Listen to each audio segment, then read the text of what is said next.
in all of these states, and in fact all over the country, is that our nation right now faces enormous crises, unprecedented crises in the modern history of our country, and how right now, at this moment, we respond to these crises will not only impact our lives, it will impact the lives of our kids and future generations, and in terms of climate change, the well-being of the entire planet.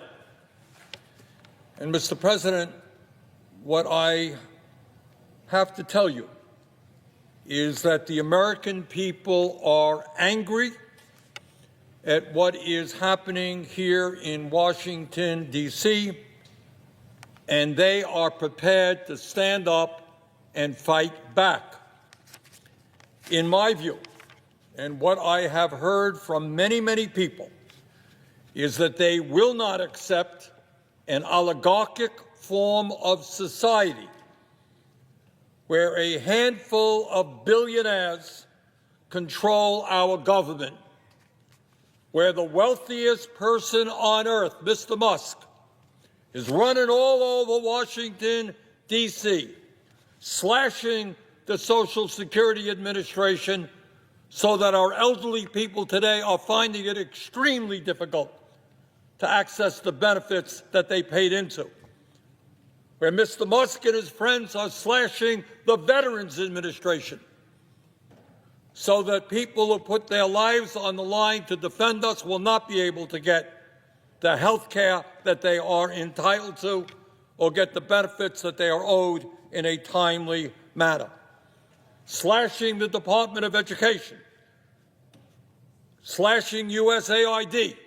And why is all of this slashing taking place? It is taking place so that the wealthiest people in this country can receive over $1 trillion in tax breaks.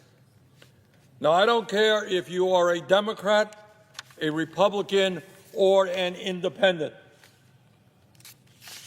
There are very few people in this country who think that you slash programs that working families desperately need in order to give tax breaks to billionaires. Mr. President, I am the former chair of the U.S. Senate Committee on Veterans Affairs, and I've had the honor of meeting with veterans in my own state of Vermont, all over Vermont, but all over the country.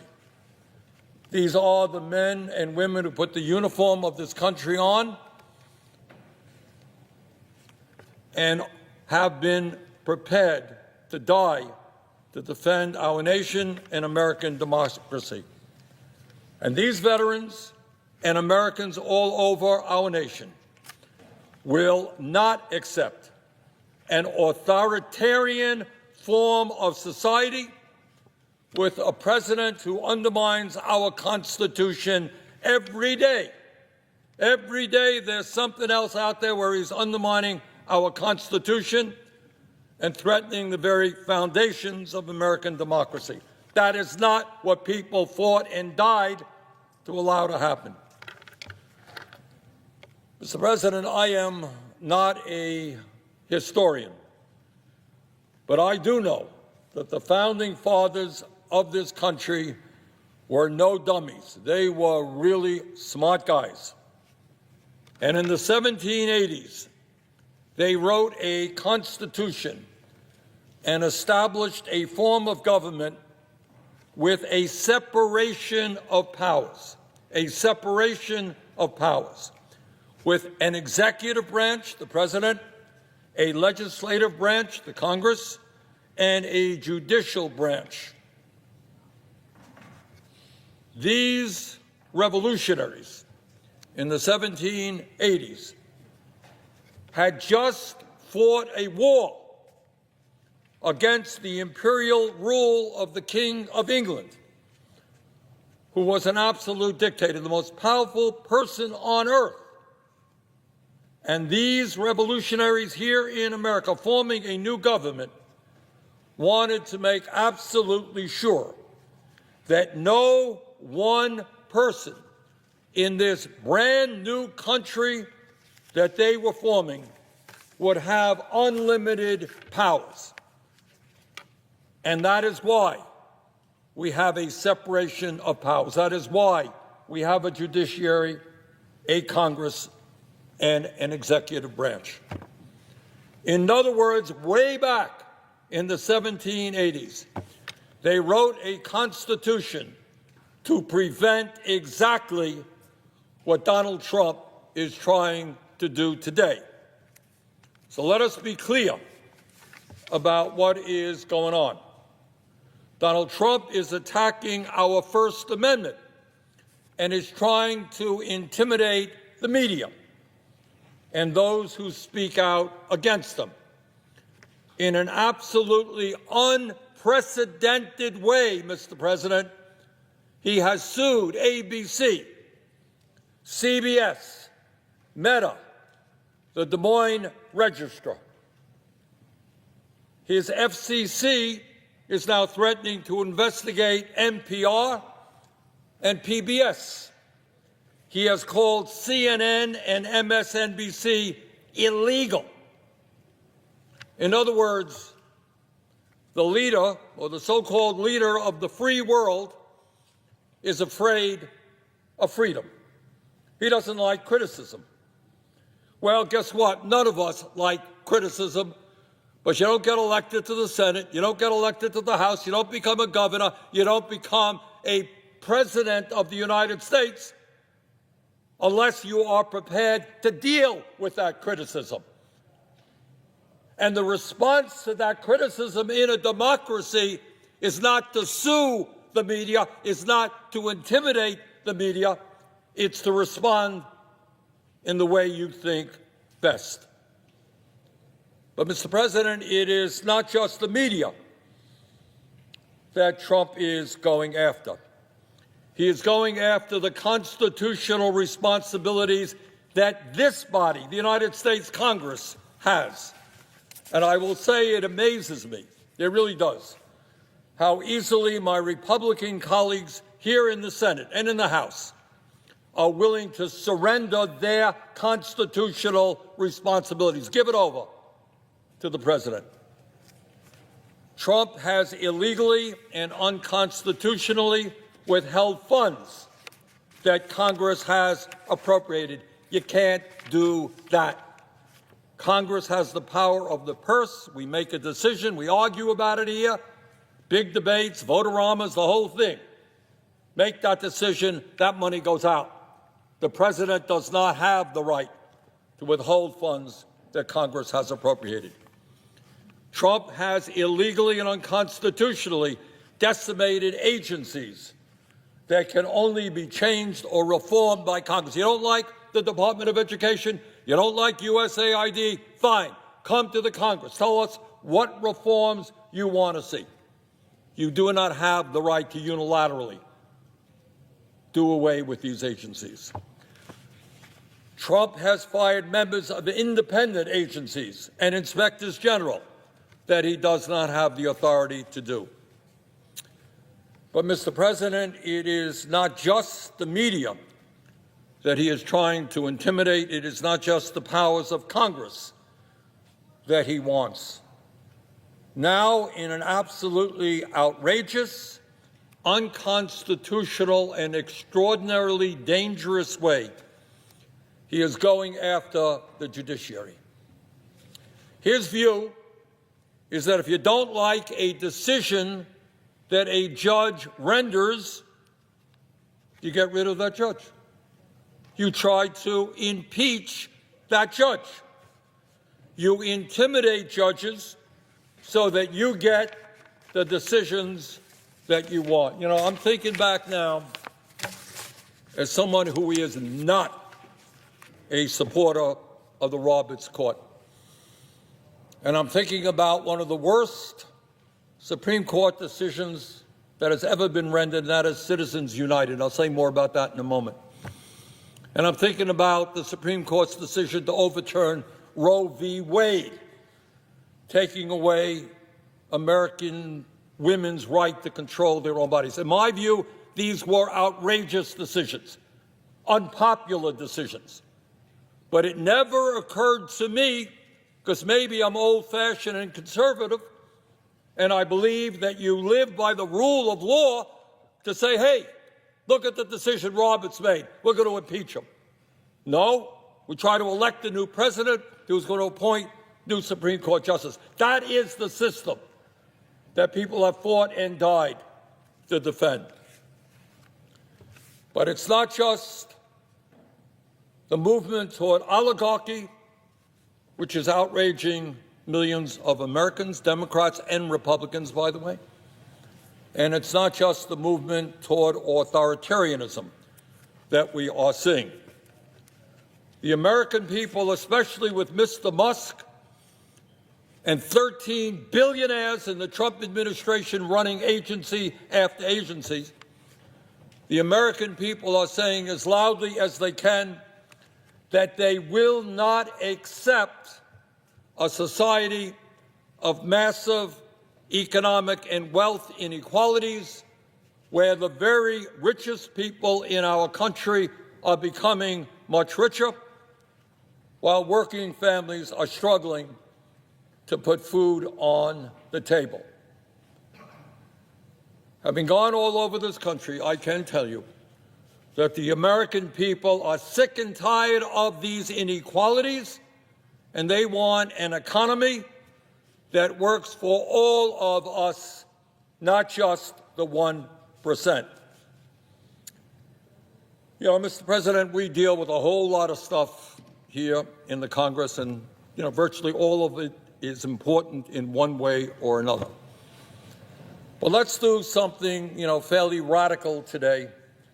Let's try to tell the truth, the real truth, about what is going on in our society today. Something that we don't talk about too much here in the Senate. We don't talk about it too much in the House. We don't talk about it too much in the corporate media. But the reality is that today we have two Americas, two very, very different Americas. And in one of those Americas, the wealthiest people have never, ever had it so good. In the whole history of our country, the people on top have never, ever had it so good as they have it today. Today, we have more income and wealth inequality than there has ever been in the history of America. Now, I know we don't discuss it. You don't see it much on TV. You don't hear it talked about here at all. But the American people do not believe that it is appropriate that three people, 1, 2, 3, Mr. Musk, Mr. Bezos, and Mr. Zuckerberg, three Americans own more wealth than the bottom half of American society, 170 million people. Really? Three people own more wealth than 170 million people? Anybody here think that is vaguely appropriate? And by the way, those very same three people, three richest people in America, were right there at Trump's inaugural, standing right behind the president. So you want to know what oligarchy is? I know there's some confusion out there. What is oligarchy? Well, it starts off when you have the three wealthiest people in the country standing right behind the president when he gets inaugurated. The top 1% in our country now own more wealth than the bottom 90%. CEOs make 300 times more than their average worker. And unbelievably, real inflation accounted for wages today, the average American worker, if you can believe it, despite a massive increase in worker productivity, is lower today than it was 52 years ago. And during that period, there was a $75 trillion transfer of wealth that went from the bottom 90% to the top 1%. That is the reality of the American economy today. And you know what?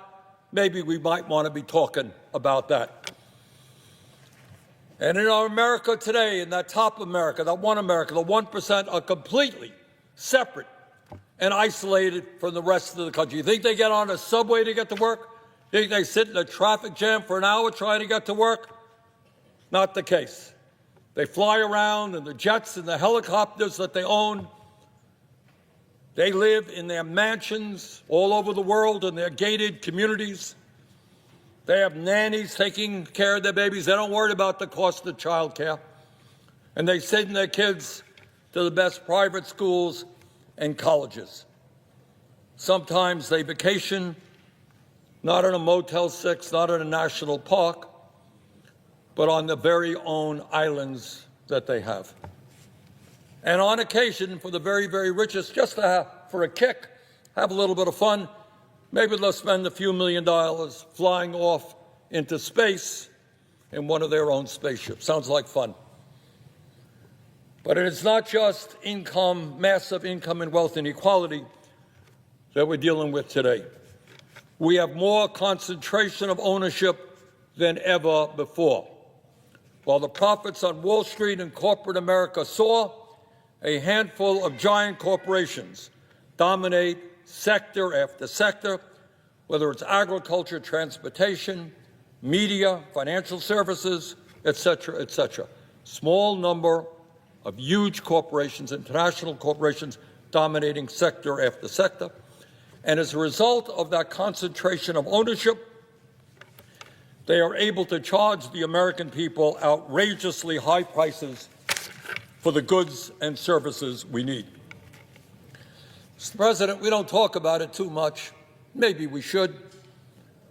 But there are 3 Wall Street firms, BlackRock, Vanguard, and State Street, that combined are the major stockholders in 95% of our corporations. Got that? 3 Wall Street firms, 3, are the major stockholders in 95% of American corporations. So, Mr. President, that is one America. People on top doing phenomenally well. Not only do they have economic power, they have enormous political power. That's what's going on there. They live like kings. That's one America, but there is another America. And in that other America, 60% of our people are living paycheck to paycheck. And millions of workers from one end of this country to the other are trying to survive on starvation wages. And unlike Donald Trump, I grew up in a family that lived paycheck to paycheck, and I know the anxieties that my mom and dad have living in a rent-controlled apartment. Can we afford to buy this? Why did you buy that? And that's the story taking place all over America. What does living paycheck to paycheck mean? It means that every single day, millions of Americans worry about how they're going to pay their rent or their mortgage all over the country. Rents are skyrocketing. And people are wondering, what happens? What happens to me and my kids if rent goes up by 20%? And I can't afford it. Where do I live? Do I have to take my kid out of school? Where do I put my kid? In worst case scenario, do I live in my car? Let's be clear. There are many people who are working today who are living in the back of their cars. How do I pay for child care?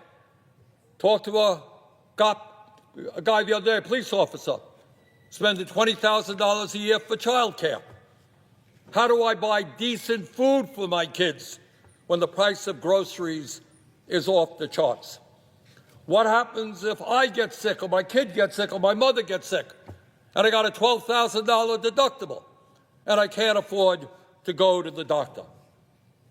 How at the end of the month am I going to pay my credit card bill even though I am being charged 20 or 30% interest rates by the usurious credit card companies? People are worrying about simple things. What happens if my car breaks down and the guy at the repair shop says it's going to cost $1,000 and I don't have $1,000 in the bank And if I don't have a car, how do I get to work? And if I don't get to work, how do I have an income? And if I don't have an income, how do I take care of my family?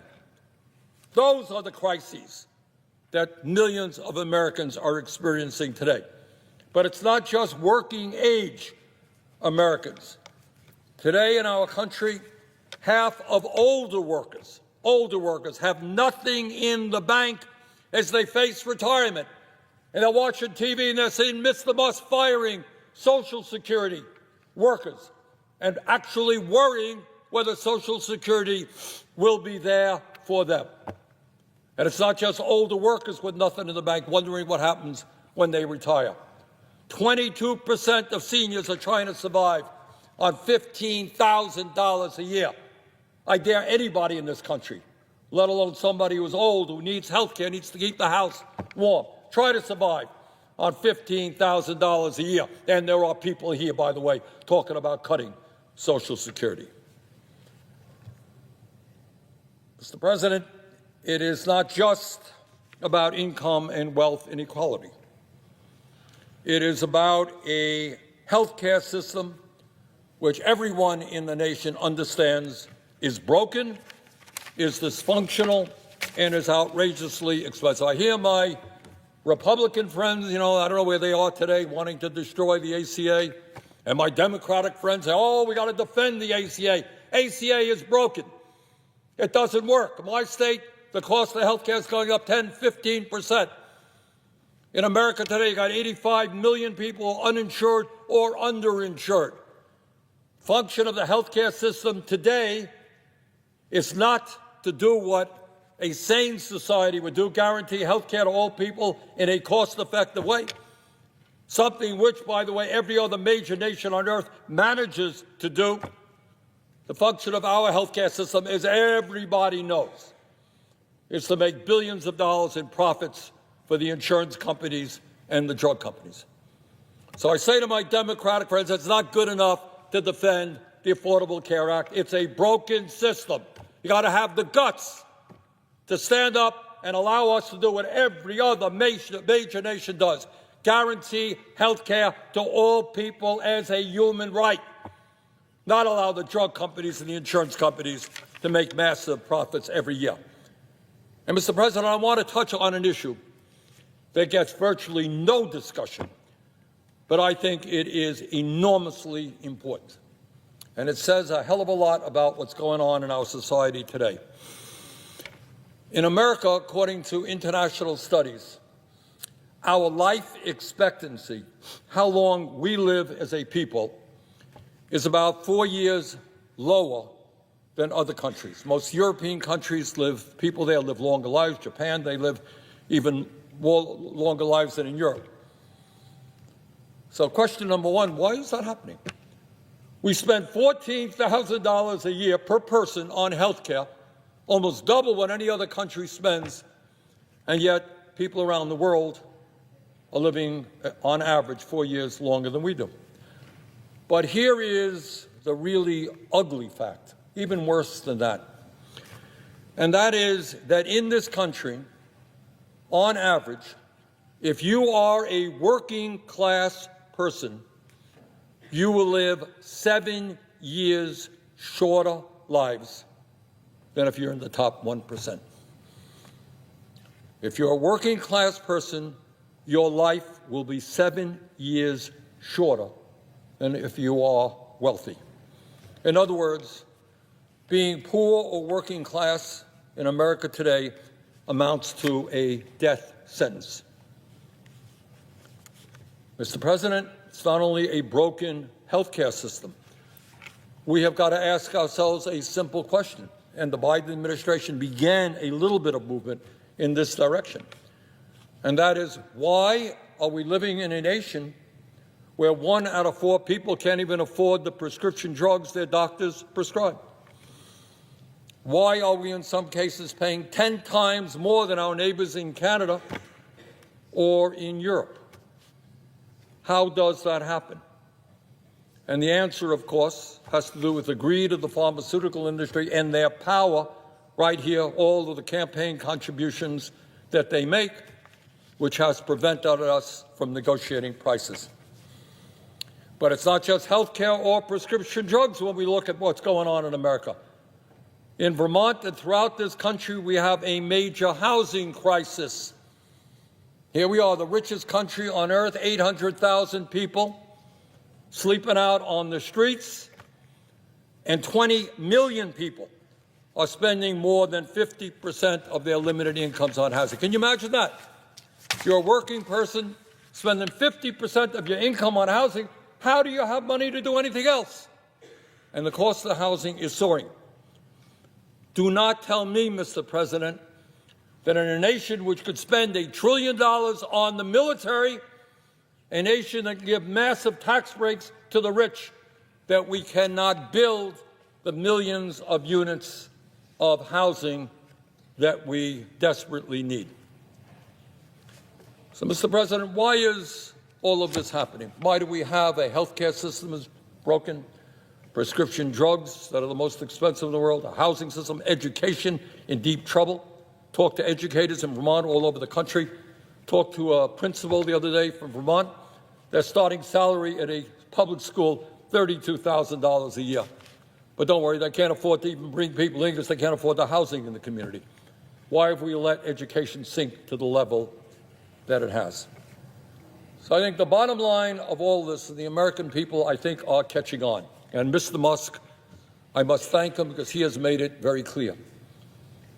We are living in an oligarchic form of society. If anybody out there thinks that Mr. Musk is running around out of the goodness of his heart trying to make our government more efficient, you have not a clue as to what is going on. What these guys want to do is destroy virtually every federal program that impacts the well-being of working people, Social Security, Medicare, Postal Service, public education, you name it. So they can get huge tax breaks for the rich and eventually make government so inefficient that they will have the ability as large corporations to come in and privatize everything that is going on. So, Mr. President, this is a pivotal moment in American history. And I sense that the American people have had it up to here. They are prepared to fight back. They do not want a government run by billionaires who have it all, whose greed is uncontrollable. You know, we have in Vermont, and I think all over this country, serious problem with addiction, with drugs, people drinking too much alcohol, people smoking too many cigarettes. But the worst form of addiction that this country now faces is the greed of the oligarchy. You might think that if you had $10, $20 billion, it would be enough. You know, kind of enough to let your family live for the next 20 generations. But it's not. For whatever reason, whatever compulsive reason they have, these guys want more and more and more, and they are prepared to destroy Social Security, Medicare, nutrition programs for hungry people in order to get even more. That, to me, is disgusting. So, Mr. President, we are at a pivotal moment in American history. But having been all over this country, or many parts of this country, I am absolutely confident that the American people, and I'm not just talking about Democrats, who are as complicit in the problems that we have right now as are Republicans. Because we got a two-party system which is basically corrupt.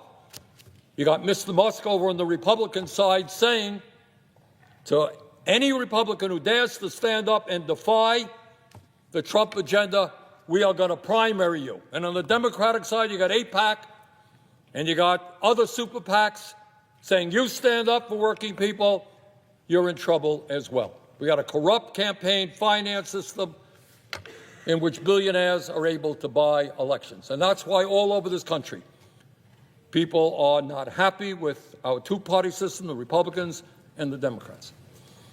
So, Mr. President, this is a pivotal moment in American history. But we have had difficult moments before. And I am confident, from the bottom of my heart, that if we stand together and we do not allow some right-wing extremists to divide us up by the color of our skin or our religion or where we were born, or our sexual orientation. If we stand together, we can save this country. We can defeat oligarchy. We can defeat the movement toward authoritarianism. And in fact, we can create an economy and a government that works for all, not just the few. Thank you very much for listening.